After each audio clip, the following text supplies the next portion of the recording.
Welcome to the Thought Snob Podcast. I'm Paula Swope. Let's get snobby.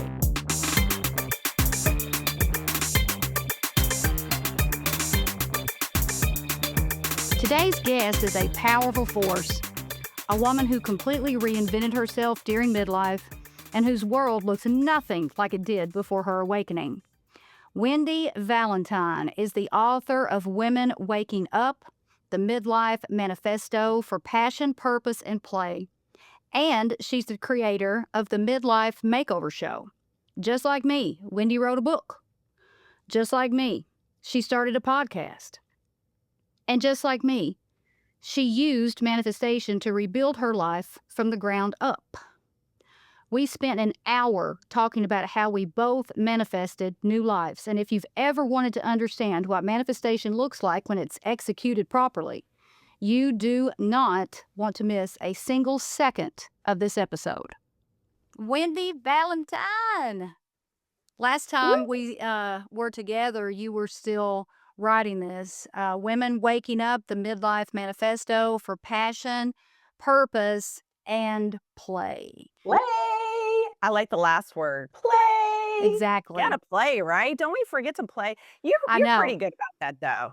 I'm better. mean- I'm better, and I'm going to tell you, I'm glad you said that because when you and like I said, you know, before we started recording today, there are a few things I want to bring up about your book, but I sure don't want to give it away because this book deserves to be read.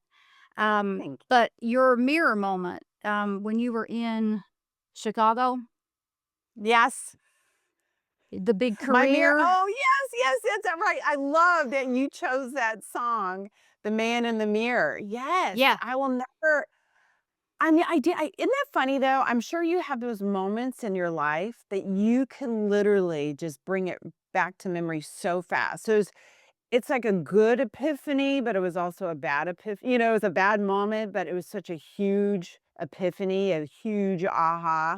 Yeah, I mean, I can remember that moment of standing there in front of the mirror and, you know, I had not been sleeping well. I'd been sick and looking at myself going, I was disgusted with myself, actually. And I just did not want to be that woman anymore. Right. And yeah, there's the Michael Jackson song, how does it go? And I can't even remember Man in now. the mirror. Mirror. Starting with the man in the mirror. Asking her to change her ways. Yeah. I changed to the woman in the mirror. Yeah. Yes. No, I knew I needed to change my ways. And I know we're supposed to be talking about my book, but I love your book too. And Thank you. It's funny because I had always I started to call myself an energy snob. Yeah. And, you know, and then you got thought snob. I got energy snob. We're both snobs. In a very positive way, though, right? Yeah. I feel like you have to get to that point in your life where You do. that you love yourself so much that you become a thought energy snob so that you can protect yourself, so that you can make the right choices, things that are good for you, right? Oh, yeah. And I think, I mean, in my 20s and 30s, probably majority of my life, I was always putting myself on the back burner, always putting others ahead of me and in front of me. Like whatever was good for everybody else was like, okay, that's what I'm supposed to do. Because I was the queen of being the people pleaser, approval seeker, you name it. Everybody was above me because that's what I thought I had to, right, in order to gain love. Sure. Yeah. And when I was at, you know, the peak of like the career, like the stereotypical career, you know, what we're socialized to believe we should do, you know, work in the 9 to 5 and make a certain amount of money. And if you get up to a certain amount of money, then that's defined as success. And when I got to that point, you know, I had that mirror moment too. And there was no play in my life, man. I mean, it had really changed my personality and not in a good way. Yes. Oh, yeah, exactly. Yeah, and I think even, which I know you've probably read this part in the book too, but even before that mirror moment, you know, I'm going to take you back a little bit, or take your audience back a little bit further than that. And that was in Virginia when I was 45 years old. I was going through a divorce. I was unemployed, had at least 150 grand in debt. I had chronic illness, I had black mold toxicity, Lyme disease, and some good old menopause just to Oh, toss that in for fun. sure. Empty nest. And then within a 6-week period, my dog died, my cat died, and then my brother died. Needless to say, I was suffering from depression, anxiety, and then after having witnessed all of those deaths, those losses, I was, for the first time in my life, it's suffering panic attacks, which Mhm. was scary. Those things are scary. Those are like, oh my God, what's happening? And yeah, I was at the lowest point in my life at the age of 45 years old. And I remember thinking, oh my gosh, Wendy, you're going to be turning 50 here in the next few years, and you're basically having to start over. And what saved me, and I know you can appreciate this because I know you're into visualization and manifestation, and I had this vision of driving an RV across the country. I was gonna ask you when that vision Yeah. popped in your head because that's a big I mean, that's a vi I mean, did someone inspire you? I mean, where did that come from? Well, first of my parents had been RVing for 30 years. My Mhm. dad was the FBI agent. My mom is a musician. And I can remember, I mean, it was almost interestingly, I think my mom and I were the same age at that point. And when they had decided to take off in an RV, and they sold the house, everything in it, and they just started traveling. My dad had retired from the FBI, and so obviously I had, had seen them over the decades traveling and enjoying life, and maybe that's what that was. It was kind of like I had this vision just came out of the blue, and I was like, what if I just take off in an RV, Like I was tired of, honestly, the big house and maintaining everything, and then the pets were gone, my kids were gone, empty nest, and I was like, well, it's just me. Mhm. And and then I kinda got excited about that, like, "Oh, yeah, Wendy, what do you wanna do with your life?" I was like, Mhm. "Yeah, I don't have to ask anybody, like, it's just up to me." Yeah. But then I also got kinda depressed a little bit more thinking like, "Well, how would I even make that happen?" Because I had no job, I was in debt, my body wasn't even capable of even achieving a dream like that because I was too sick. So I thought, well, we got to start somewhere. And I ended up that week, I didn't even have a resume. So I had a resume created and sent my resume out all over the country. I was willing to live anywhere. And I ended up getting a job offer in Chicago and selling new construction houses, which I had never done before. I had been working in the medical field, so I was like, "I don't know how to sell houses," but I was like, "Well, I'll just go for it, Mhm. How hard can it Mhm. be?" And within a few weeks, I packed up a U-Haul and I moved from Virginia to Illinois, which I had never I mean, I've changed planes in O'Hare before, but that's about it. Right. And yeah, and then just started working, and I had, there's the saying in yoga of drishti that you have a focal point. Like, for example, if you're doing any balancing poses, you have a drishti, a focal point on the wall so that you can keep your balance. And my drishti was this dream, was this vision of someday taking off in an RV across the country, starting my own show and becoming a writer. And I just kept focusing on that every single day, and that was my motivation. And, I whether it was recovering from the chronic illness or, chipping away at the mounted debt and seeking therapy for the depression and the anxiety and all of that, like, I was so determined to just get through it so that I could make this dream happen. And it was exciting because I think for the first time in my life that I was giving myself permission to actually to dream and make that dream happen, which is pretty cool. I love the fact that in your book, you suggest that people go to therapy. And Oh gosh, yes. I mean, come Yeah. on. That's what started my whole thing is I took Yeah. myself to a therapist when I was in my, mid-20s and being raised in, rural part of Kentucky in Appalachia. Hey, I mean, you go to a therapist, I mean, they're gonna give you crazy pills or you're crazy. It's very frowned upon, and people are humiliated, embarrassed by going to therapy. Yeah. Listen, anybody who is listening, watching, this episode right now, therapy is one of the best things you can do for yourself, even if you don't have a lot of problems. Oh, yeah, for sure. I mean, it's great that just having them as a sounding It's a board, if you neutral wanna go party. vent, right? Yeah, And and it's kind of like, all right, there's tons of different therapists.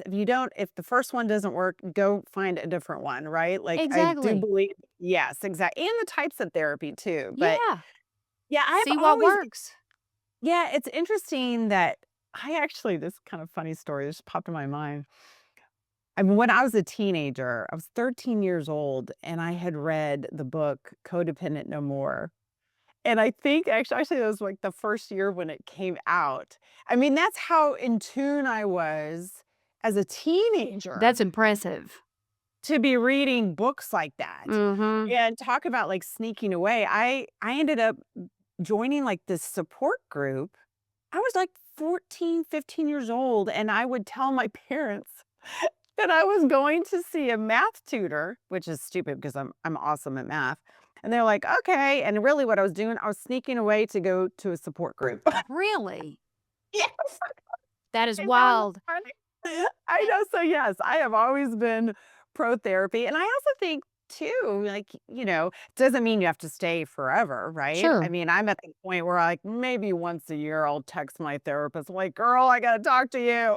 Right. Like, "Just can I have It's an a hour to neutral vent?" party. It's a neutral party Yes. who they have more degrees than a thermometer.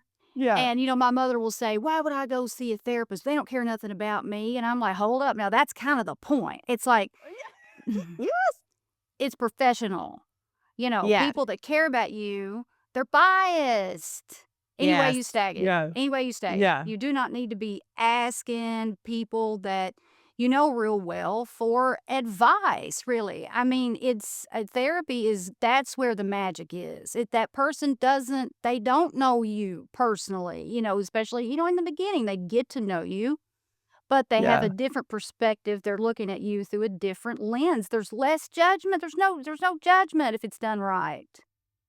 Yeah, and ultimately, we have the answers, right? They just kind Sure. of like guide you a little bit to help you get to those answers. Mhm. And you don't always find them right away. I mean, it took me a while in different types of therapy. And especially during that phase of my life, like even after I had moved to Illinois and then I ended up finding I read the book The Body Keeps the Score. Mhm. And that's how I found out about EMDR, and Oh, then I yeah. looked up EMDR specialists, and that's how I found my therapist in Chicago. She was amazing.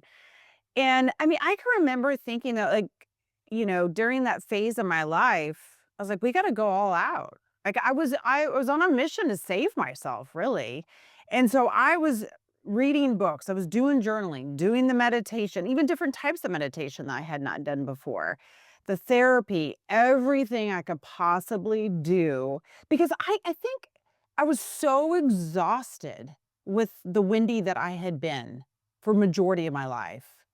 And I was tired of her, right? Like the woman in the mirror. I mean, I was so tired of that Wendy that I had been because I had all these different labels, all of these different behaviors that I had picked up from whether that be from family or society or my ex-husband, like all and you don't until you get quiet enough, you don't realize all of that. Mm-mm. And in relationships that you've had where you're like, why am I behaving this way? Like, this is not me, right? Like, I love the analogy with Michelangelo when they asked him how he carved the statue of David, and he said, "I just carved away at everything that was not him." And Mhm. I remember thinking that during that time, like, I've got to chisel away at all of this shit that is not me. Yeah.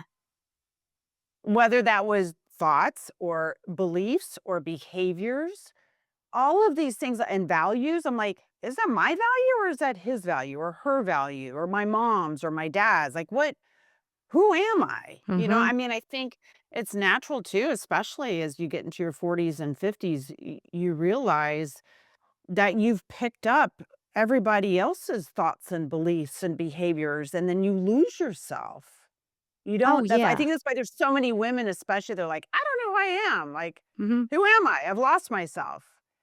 And I think the only way you get back to your, we hear these phrases of be your authentic self, be your true self. You're like, what does that mean? Right. How do I get her? How do I Right. get her back? I don't even know what that's like. Mm-hmm. And it is getting again quiet enough and chiseling away at those things that are not you and really questioning those, right? Oh, Questioning all of yeah. that. Is that me? Is that what I really think? Is that what I believe? Mm-hmm. I Yeah. started looking at the truth. Like I started looking at the facts. Mhm. That's where I started because I had been taught to believe all this stuff and it just never really felt right. And it just didn't. And there's so much like religious trauma in like a state like Kentucky. And that's where a lot of my problems kind of started is I was taught to believe that I was separate from God and I was this Mm. powerless creature that wasn't supposed to ask questions. Well, Mm. that's not at all who I was, but that's who I was raised, Yeah. to believe I was and how to act. And I just got to a point that, man, that way was not working. My way it wasn't working. It didn't feel right. And I remember thinking, people cannot be like this. All men cannot be cheaters. Everybody can't Right. be a liar. It's like, really? And I remember, Mhm. I was just so frustrated. And at that time, I'd get mad at God, try and make those Mhm. deals and all that. And it's just bullshit. Because the God I was taught to believe in was not real. It was just some Yeah. man-made thing. Mhm. And I remember saying, show me what you got. I mean, you're gonna have to prove me wrong here. I mean, this is Right. ridiculous. I mean, and I started looking at the facts of everything I'd been told, what my beliefs were, and it was all lies. I mean, I don't think I found anything that was really true.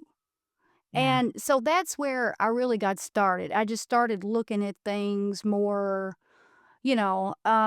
objectively and trying to take like the opinion out. And that's how Right. I just unlearned all of everything I've been taught. And it's like I've said Yeah. before, my subconscious was like a landfill. And now it looks Mhm. more like the Biltmore estate. It's like, but I had to get rid of all of that and do a lot of admitting. As I was reading through your book, you did a lot of admitting and you have to do a lot of admitting. And when I Mhm. started, looking at the facts and throwing out the lies, and that led to a lot of admitting and just really taking responsibility. But with taking Yeah, you had y responsibility, yep. I wasn't a victim anymore. And Right. although taking responsibility was really freaking hard, it was a lot easier than being a victim. Mhm. Yeah, you have to have those hard conversations with yourself. Yeah. And I use like you all kinds of tools. I experimented with Mhm. every kind of meditation and under the sun. Mm. And I remember Wayne Dyer, that's the person that showed up for me and Yeah, yeah. his way made sense. I mean, that's the person that made sense to me. No one else ever had. And so I'm like, all right, I got to listen to this dude some more. And I remember him being like, act how you want to be, and he'd say, assume the feeling of the wish fulfilled. And I'd be like, what in the hell is he talking about? And then I realized, well, I really just have to act. And you said that in your Yes, book. yeah.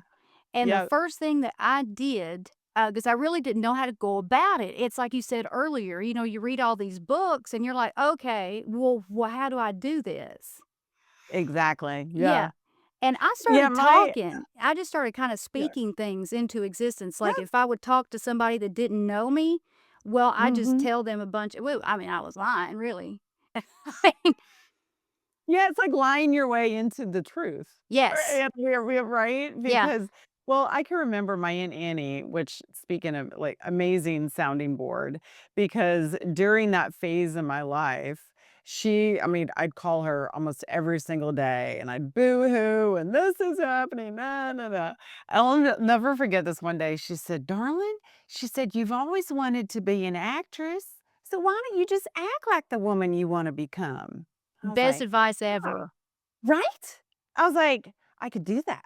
And I sat there with my journal and I wrote out the woman that I wanted to be in detail. Yeah, Like I did too.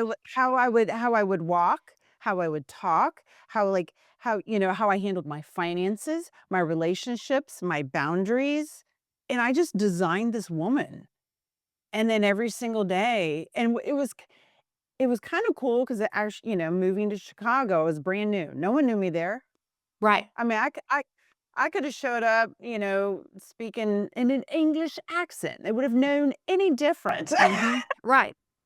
So I thought, well, what if I just walk into this place, confident and strong and powerful and like, boom, I got my shit together. Nobody's got to know that I'm deep down super depressed and I'm suffering from panic attacks. I don't need to know any of that. Like, Mhm. I'll just show up as the woman that I want to be every single day. And it's crazy because then eventually, as you know, we're creatures of habit and we're also creatures of change. And so then I just started morphing into this woman that I Mhm. had designed. That is Really the freaking amazing. and it doesn't cost a dime to do that, and I think that's the No. best advice that Yeah. someone like you or someone like me could give to anybody who's having a Yeah. mirror moment, like, Yeah. "Oh, shit, my life Yep. sucks, and I hate Yeah. myself," and blah, anybody that's having that moment because they don't need any money to do this. All they need is Yeah. mindful awareness. Get a little plan together. Just start thinking. It's like Mhm. just start, and I've said before, when I started this, I didn't have any money. I didn't have any support, no Mhm. resources, not a lot of knowledge in this field. I had, Mhm. I'd been to college, I had degrees, but this is a whole other thing. And so I took it up here. And that's where it Yes. all started, and It's where it all that's starts. where it all Yeah. started, and I started seeing myself playing on a different field. I started seeing myself around different people. I looked Mhm. different. I walked Yeah. different, You and felt I different. felt different, and I just started acting that way, and things really started to fall into place. And then I really took it, to, another level, and, I just kept doing that. Like, I was in a job that I just really was just burnt out, many, many years ago, and, I saved up my vacation time so that I could be off on Fridays because I'd figured out if I was gonna become the woman that I was really meant to be and wanted to be, then I had to put a stop to that waking up to an alarm clock. To me, an alarm clock Mm. is Satan. If I mean, it is the pits of Hate hell. those things. I No. hate the alarm clock, and I really, really need to sleep when my body wants to sleep, and I'm not an Yeah. early riser. Yeah. And I was having to get up at 4 and 5 o'clock in the morning, and I felt awful, I looked awful, my Mhm. weight was up, my blood pressure was high, and I knew I had to do something, but I also needed that damn paycheck. So I Yes. saved up my vacation time, and I had got this plan together. I used my vacation time to take off every Friday. So I had Friday, Saturday, and Sunday to act and live like the woman I that love I that. I aspired to love be. that. That is amazing. I did That you're that. literally, like, carving time out of your schedule for the new Paula. Yeah, yeah, Yeah. It's about being mindful and about paying attention to every single thing that you're thinking. Not as I mean, it's hard, as you know, there's 60,000 thoughts in a day, mhm, but I feel that those nasty negative thoughts and beliefs usually stand out in your mind, and that you're able to capture those and flip those upside down much easier than the everyday thoughts of like, "Oh, I need to go get a drink of water," you know? and we're And wired too toward, yeah. negativity bias. It's like, Mhm. the more I studied my brain and learned about my brain, I realized, we kind of got the shaft because Mhm. that, our amygdala Yeah. scans for bad news. It's like it's Right. wired toward negativity bias. But the good news is we can rewire all of that because our subconscious, our brain believes whatever we think, whatever we tell it. We are I in know. total Control. Yes. control, Yes. and it's just catching it Yes. before It's it. controlling your mind instead of your mind controlling you, right? Yeah. Yeah, and going back to that dream of the RV, for me, I was more excited about the woman, sitting in that driver's seat, even metaphorically of her life, finally, like taking control of herself and of her life. And I envisioned this woman that was just happy, like genuinely happy Mhm. and financially free and healthy. That's what I was so excited about, was that woman that was just like cruising down the highway, with the windows down and like singing. And oh my God, I still love it. This is Even though a I'm in Portugal now, I still love it. I'm like, I miss Felicia. Mhm. well, this is a real, like, lesson in conscious creation for the people that are listening and Mm. watching. When you had those visions, did they feel real? Oh yes. Yeah. And I, That's when you and know I it's meant for you. yeah, and it's the feeling, right? Just like you said, it felt real. It's the feeling, like really feeling it in your entire body, imagining it and allowing that emotion, the excitement, and giving yourself permission to feel that. I mean, I think it's like what we become adults, we're not allowed to dream anymore. Oh, We're yeah. not allowed to be excited about life, and like, why not? Mhm. Right? So, yeah, you have to feel the dream Mhm. for sure. It sounds so corny, But it's but it's true. so true. It's And it's true. putting that vibration more out into the universe. It's Mhm. and it is amazing that once you take a step forward towards your dream and towards the true you, the shit just freaking falls in order. Just boom, boom, everything, the stars just start aligning. It aligns. It aligns because the But the universe responds to, action. It Yes. responds to Yeah. action. And in your book, you talk about being at the RV park, and I think the lady you ran into or she walked by as you were grilling your steak, Barbara Yes, with the Barbara. golden retriever, Yes, yeah, and I yeah, think that was the first time maybe she was questioning you, "Well, how do you what do you do for a living that allows you to travel?" And I yes. think it was the first time that you vocalized, "I'm a podcaster and an author." Yes, it And was you the first time I'd said ever it. said that, and I was like, That's a "Yes, big moment. I remember the first time I said it. I got cold yes." chills thinking about it. I know, I did too. I hadn't written a book. Hadn't written a I book. mean, yeah, act as if, right? Act as if. Yeah. And Yeah, there's exactly. power in, the collective too. Barbara didn't doubt you. I mean, Barbara Uh-uh. immediately believed, "Oh, well, Wendy's an author. She's a podcaster." So the more Yeah, people you got believing that too, that's energy too. I And know. back in the day when, my whole life was a soap opera and I would tell anybody about how cursed and tormented that I was, and they were there to listen to it. They were there for Yeah. those sad stories when my life changed. They didn't want to hear about my Mhm. life anymore, but that's Oh, another story. Another story.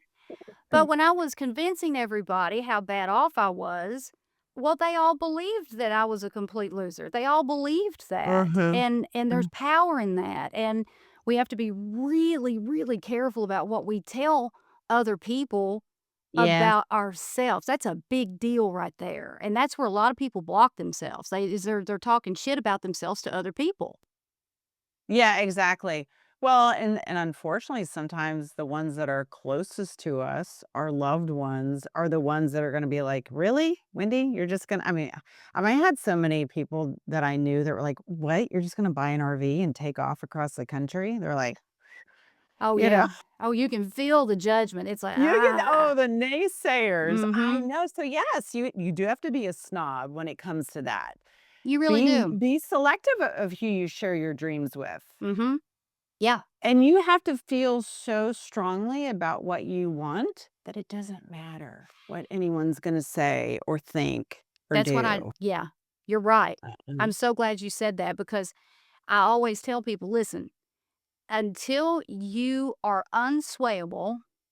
Mhm. unswayable confidence in your Yep. dream, don't say anything to anybody because people can No. absolutely poke a hole in everything you Yeah. want to do. And the moment you start doubting, you've set yourself back. And so it's best to just stay quiet until you reach that point of unswayable confidence. And Yeah. anybody can get there. You can get there, but it takes You everything we're talking about right now doing to get there. you know what was kind of interesting that when I did start to tell people, like, when I got closer to, quitting my corporate job where I was making really good money and, getting rid of everything. I mean, I went from 5,000 square feet to 100 square feet. I Wow. mean, my closet was bigger than my RV. So, and then, but as I started to tell people, like, hey, I want to be quitting my job, I'm going to buy an RV, I'm going to take off across the country, I'm going to start my own show, and finally become a writer. What I found what was really interesting is that their fears were bubbling up. Oh, yeah. Their limiting beliefs were triggered. And then they were putting that on me. Like, oh my God, well, what if this and what if that and what if this? And I'm like, oh my God. I could see with their energy that they were nervous as if they were going to do something crazy like that. Oh, yeah. Did anybody start defending why they hadn't pursued their dreams? Oh yeah. They're like, oh my Oh, God, yeah. or they'd say, oh wow, I wish I could do that. Wow, you're really courageous and this. I'm like, "No, I'm not, I'm really not that courageous. I'm just so fed up of not doing what I want to do with my life. Then why not? Why not just go for it? Mhm. I mean, one thing I've learned, just having lost people in my life, that life really is short.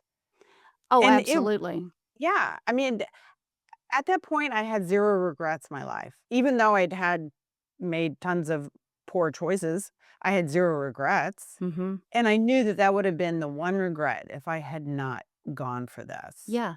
It's I like mean, I taking wouldn't be that sitting here risk. talking to you right now, right? I mean, Right. it's Yeah. crazy. Yeah. There's that, Steve Jobs there's a quote from Steve Jobs, and he said, "You can't connect the dots looking forward, you can only connect them looking backwards." Hmm. And as you look back in your life, even the shittiest of dots that I might have been standing on, it still led me to the right dot. And then I still might have hit another a few shitty dots along the way, but it still gets you to where you need to be. Everything, and it helps you to just trust the process. Like, well, okay.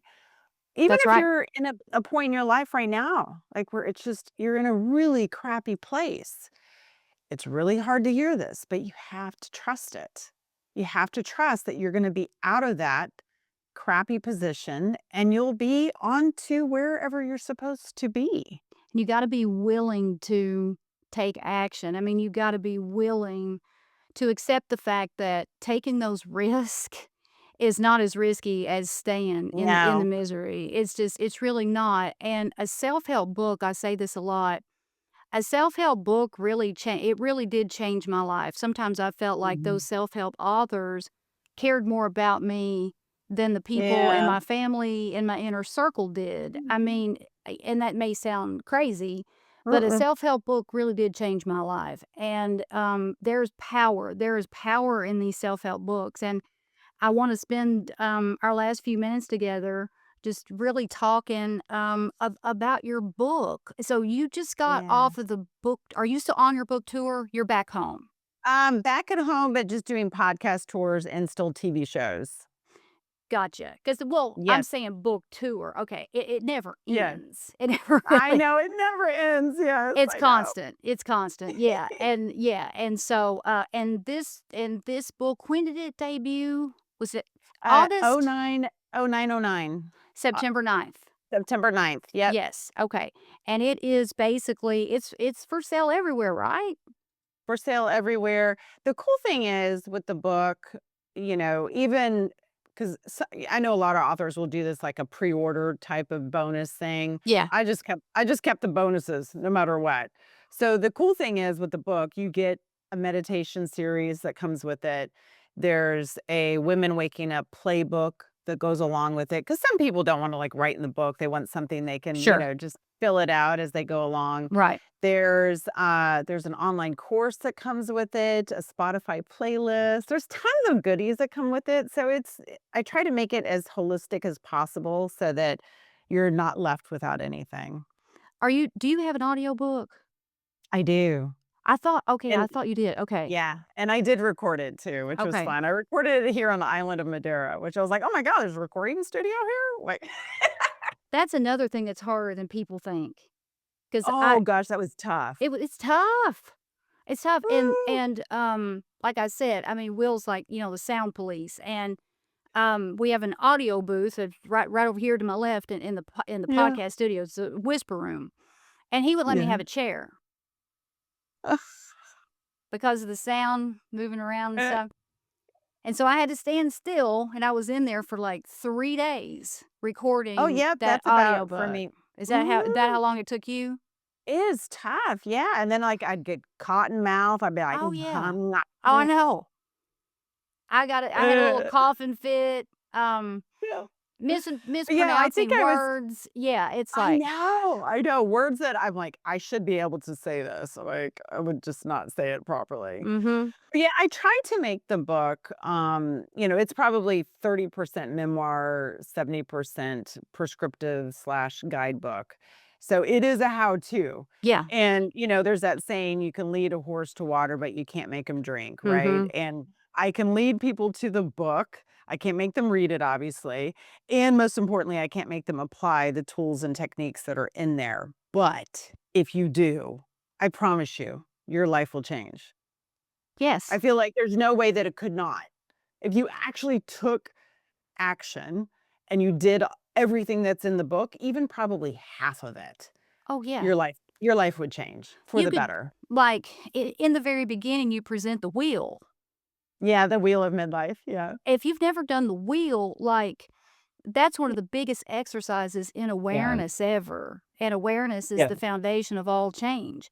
And it's Yeah. like the moment that you start doing an exercise like that, you're thinking differently. It's already Exactly. started. Like, Yeah. when people have those moments when they're standing there, they're looking in the mirror. I keep going back to that because those moments are so powerful because they either make Yeah. or break you. Either you decide to do something different or you decide to stay stuck. Either way, it determines your fate.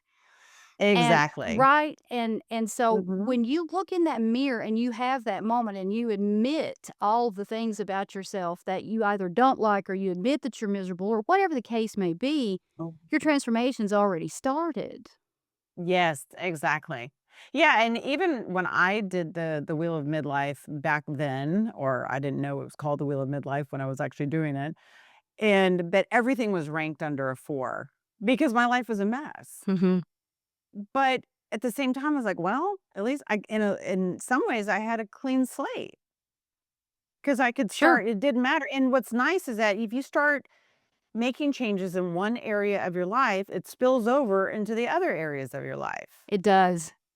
So it's like I feel like, I mean, I was someone that it was, paralysis by analysis, right? And as a perfectionist, I'm a recovering perfectionist now, that I would end up like not starting something because I didn't think like that I had everything laid out perfectly. So I'd end up not starting at all. I would just become completely paralyzed. Mhm. And I think a lot of people, they just get stuck. They're like, well, I don't know. I don't know what direction to take. I don't know what to do next. So they just don't start at all. But it's actually just take a step in one direction. You'll figure it out, right? It's like leap and the net will appear. Yeah. Just trust that you'll figure it out. I didn't know how to drive an RV. I didn't know how to start a podcast. I didn't know how to write a book, but you figure this shit out. Like have faith in yourself Mhm. that you'll figure it out. And And actually, it's getting messy and it's figuring out that that's the really cool part. That's how you build up your jar. You fill up your jar of courage by yeah. taking action and just tiny little things. You're like, woohoo. I mean, I can remember the first time the first place I stayed at in RV was in St. Louis. Coincidentally, that was where I was born. I hadn't been back there in 40 years or something. Hmm. And I can remember just backing the RV in by myself and hooking everything up. Hmm. I was like, "Woo." I was like, girl, you deserve a glass of wine. I was like, Hmm. I was so excited. Yeah. It was so silly. But it was just tiny little things like that that I was so proud of myself. Oh my God. Yeah. Yeah. It's those subtle little changes, that appear to be little, but Yes. they have cumulative effects. It's all connected. And when you said a Yeah. second ago that, it overlaps into other areas of your Yeah. life. And you and I Yep. both talk about our health issues in our books. Mm-hmm. And I have to ask, do Yes. you still have those health issues? Uh-uh. I knew you were going to say no. I don't either. No. But you know what? What's wild though? I didn't set out to let me get rid of black mold Me toxicity either. that's in my body or chronic Lyme disease or let's fix this menopause, however that I didn't do that. Me either. What was so fascinating is that as I just kept focusing on that dream and becoming this new Wendy, those my symptoms just went away. I didn't have the migraines anymore, the sleepless nights, or I mean, name the symptom, I had it, Mhm. and it just naturally started just fading away. Getting better. Yeah, Yeah. I Yeah. mean, and again, it all starts here in your mind. It does. As you start to think healthier, you become healthier. Mhm. Easier said than done? Yes, Oh but God, yeah. is it true? It's true. It's yeah. And all the things, like all the techniques that are taught in self-help Mhm. books in general, listening to Yeah, a podcast like this, if you integrate these practices into your daily life, you might not set out to reduce stress and alleviate inflammation, but that's what's going to happen. right. That's what's going to I've been happen. yeah. I've Yeah. been thinking lately, it's like transformation or self-help, changing your life, it's really the basic boring shit that works. It is. It really is like getting good sleep, meditation, eating well, loving yourself, Mhm. saying positive words. Like it's really basic. It's not rocket science. It's And I not. think, especially in today's society, we're looking for the quick fixes. We're looking for something to take or somewhere to go, or it's the basic shit that works. It is. Right? And it sounds so boring, like Right. read a book, get some good sleep. It really it doesn't sound that all that exciting, but that's the stuff that works. It's the stuff that works, and it gets, real exciting when it starts to work, and you get hooked. It's like the best, I I think, know. addiction that anybody could possibly have. If you wanna get hooked on something, then really get Yeah. hooked on loving yourself and get hooked on putting yourself first. Get Yeah. hooked on saying no when you wanna say no. That solves Yeah. 90% of your problems right there. Oh god. Yeah, no God. no is a complete sentence, right? No.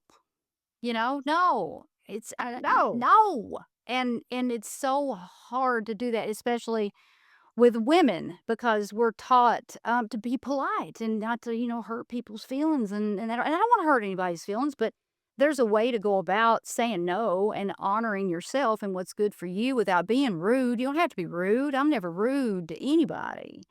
There's a way to do it. You don't have to be cutthroat and aggressive. It's not. Yeah. Yeah, you're just like, "Huh."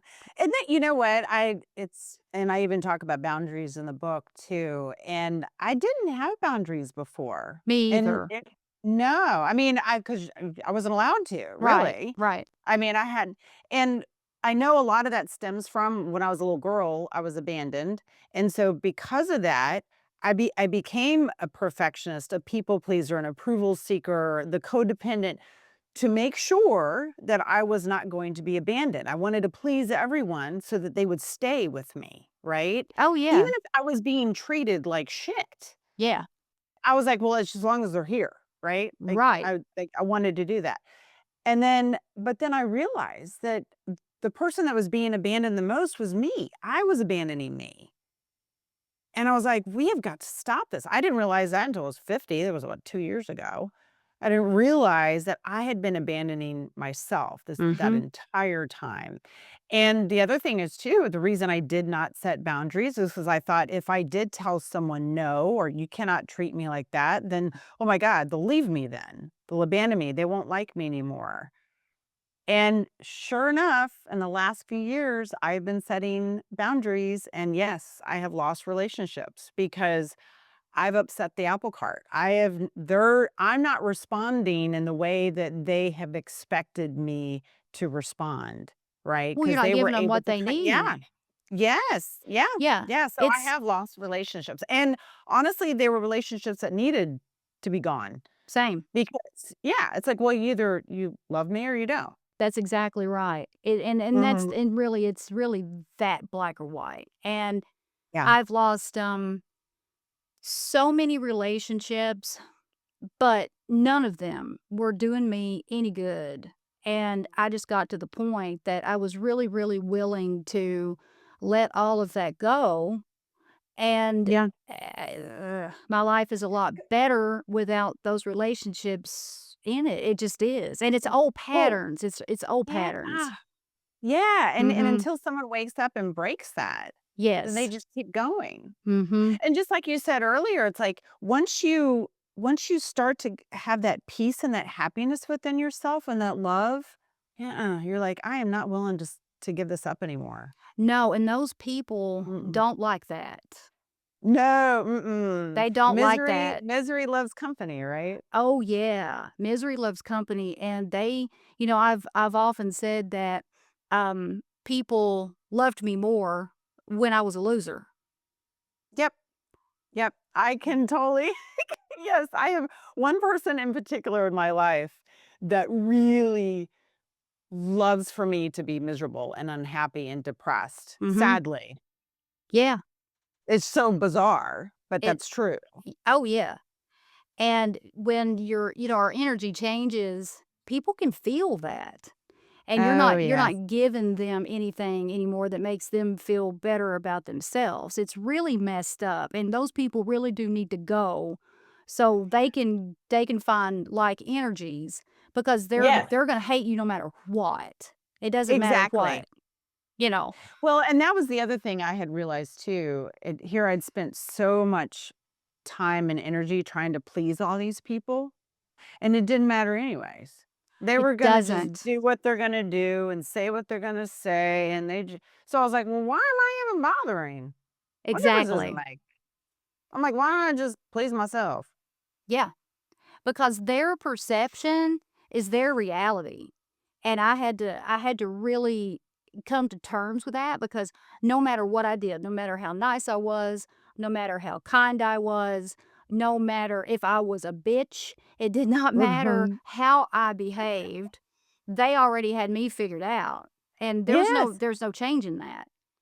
And Uh-uh. yeah, so I've been there, done that. A lot, and many relationship ties have, been severed, Mhm. just this year. Not that Mhm. I was really too surprised by that, and I'm actually relieved by it, but there's still Yeah. a shock. It's still a shock Yes. when you actually get proof that someone really does hate you deep down, they hate you, and you get that I proof. It's like, although you thought it, but then you get I proof, know. I and it's know. like, "Whew, alright." Yeah. I Yeah. know. Mhm. Yeah, I had that's funny. You and I have experienced a very similar journey We because really have, and yeah, yeah, very parallel. yeah, Yeah. our stories are, different, but our transformations are very, very similar, and I love your book, and Thank everybody who's you. watching, listening, you gotta get a copy of Wendy Thank you. Valentine's book, Women Waking Up. It's fantastic, and, I really do think that this book would benefit women of any age. Yes, I actually have some 20-something-year-olds Oh, I'm that are sure. reading it. Yeah, which I think is great because It's like, okay, hopefully then I can prepare them enough that when life does change, not maybe, it will change when you get into your 40s and 50s and beyond, right? Oh, Because yes. it's just natural. It's like the part of life, Mhm. whether it's the empty nest, our bodies are aging, our parents are aging, relationships are changing. There's all sorts of things going on. Yeah. And I mean, I wrote this book because I wish I had this book when I had that moment laying on the bathroom floor, bawling my eyes out at 45 years old when everything went to shit. I Mhm. wish I had this book. Right. So I'd be like, okay, show me what to do. Tell me what to do. I'll freaking do it. Mhm. Yeah. But this was my main motivation to write the book because I don't want another woman out there to feel lost or stuck or invisible. I don't want her to feel like that. So to me, it's like this is her life preserver that I'm throwing out that way. Absolutely. And I'll go back to this real quick before we close out. A lot of the stuff in here that you very explicitly explain what to do, you talk about how you tell people how they can integrate these practices into their daily life. Mhm. A lot of the stuff in your book, you don't have to spend any money and No. you can start doing it immediately. It's not like a Yeah. big learning curve. It's easy to use techniques. Mm. It's like you said earlier, it's not rocket science.